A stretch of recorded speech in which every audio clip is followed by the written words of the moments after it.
Muling tinangka ng mga barko ng China Coast Guard na gipitin ang barko ng Philippine Coast Guard na naghahatid ng tulong sa mga Pilipinong mangingisda sa West Philippine Sea.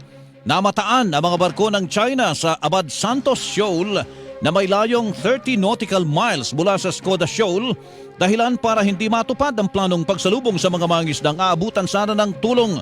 Sa halip, dumiretso na lang ang mga mangingisda sa bahagi ng Sabina Shoal kung saan sinamahan sila ng mga barko ng PCG.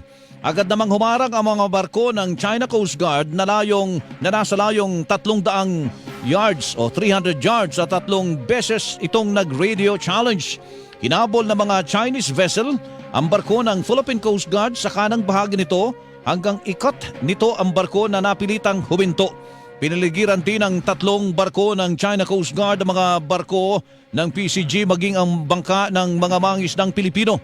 Sa kabila nito, tiniyak ng PCG na hindi sila magpapatinag at patuloy ang kanilang pagpapatrolya para protektahan ang mga Pilipinong mangingisda. Ang ating pong Philippine Coast Guard, despite of our limited assets, we're going to strategically deploy our vessels in those areas na alam nating pinupuntahan ng ating mga mangingisdang Pilipino. And despite of the bad weather condition, the harassment, the bullying na ginagawa ng China Coast Guard sa ating mga mas maliliit na Coast Guard vessel, it will not prevent us in ensuring the safety and security of our Filipino fishermen. Ang tinig ni Commodore J. Tariela, tagapagsalita ng Philippine Coast Guard para sa West Philippine Sea.